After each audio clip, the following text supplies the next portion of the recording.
Hey footy fans, a decent round of footy with some interesting moments. The Crows started it all in the showdown, beating Port Adelaide 78-48.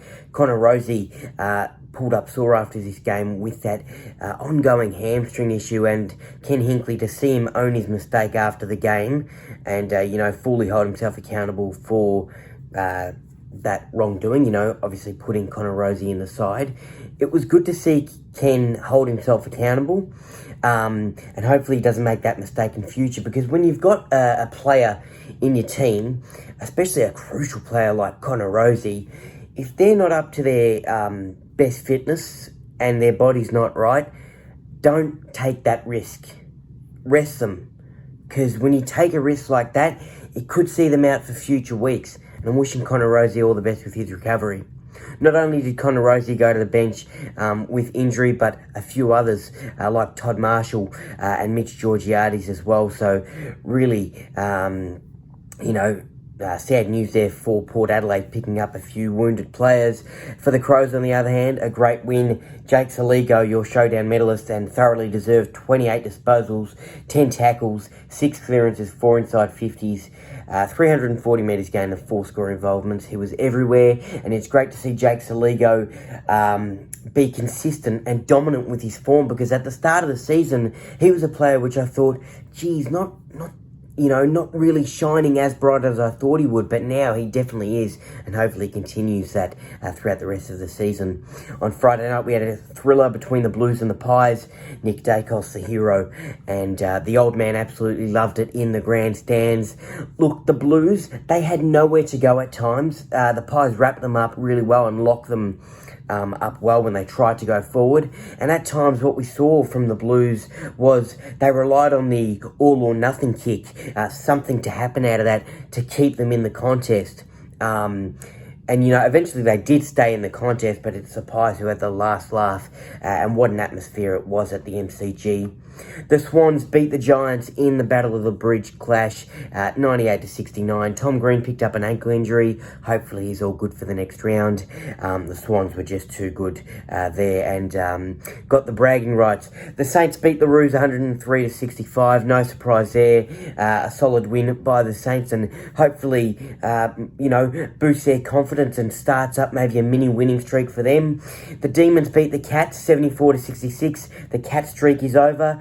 What a win by the Demons. A lot of heart, a lot of fight, and to see them wrap this game up and hold on was absolutely incredible. Max Gawn played a massive role with a few crucial moments in this game, and it was just a very good win by the D's. The Eagles lost to the Bombers 71-77, but it was a great fight by those Eagles, especially late in the game. They didn't give up, and it's great to see that effort by them. The Tigers lost to the Dockers 49-103. Great win by Freo on the road. For me, wow, I was so silly tipping the Tigers there. That was a poor mistake by myself. And Freo just, obviously the way better side there. The Dogs lost to the Hawks 91-98. They're giving me an absolute headache, the Western Bulldogs. I cannot believe this team. The talent's there, it's not working. And I know Luke Beveridge has had his woes this season, and there's been a lot of focus on him, including criticism from myself. But the talent's there, and you can't beat a team like Hawthorn. I don't think it's just Luke Beveridge. A couple players need to really lift their game. It's not working for the Doggies. So even if it's, coaching, a couple players need to go at the end of the season, make it happen. Because we can really see this team and this club go into a massive rough patch for the years to come. The Lions beat the Suns 79-45. Yeah, Brizzy won, but they had 19 behinds. Not good enough in my eyes.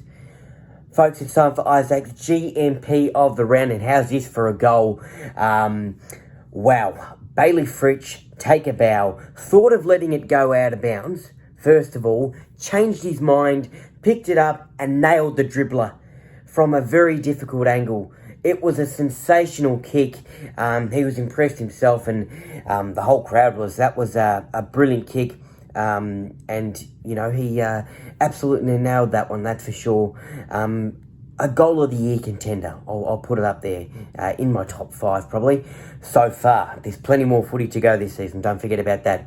My mark of the round, Josh Tracy, a nice grab over Nathan Broad, went back, nailed the goal, and obviously, as I mentioned earlier, a very nice win by the Dockers on the road.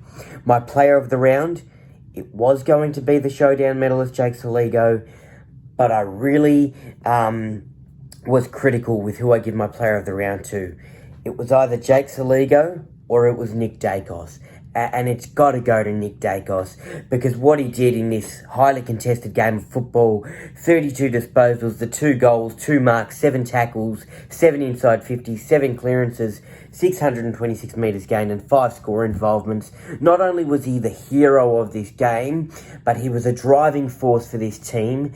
He, stood up to the plate and delivered on every single basis, whether it be running through the midfield, getting up forward at times. He was always around the football, and in such a contested game of footy, in such a close game of football, he was the benchmark of the game for me, and the benchmark player of the round. So well done, Nick Dacos, a sensational performance, and as I mentioned, what a game of footy that was between the Blues and the Pies.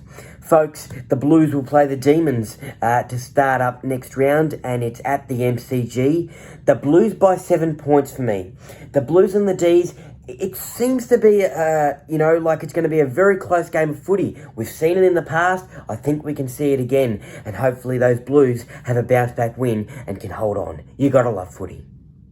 If you like that recap, make sure to give it a thumbs up, comment down below your thoughts on the previous round, and if you haven't already, subscribe to my YouTube channel.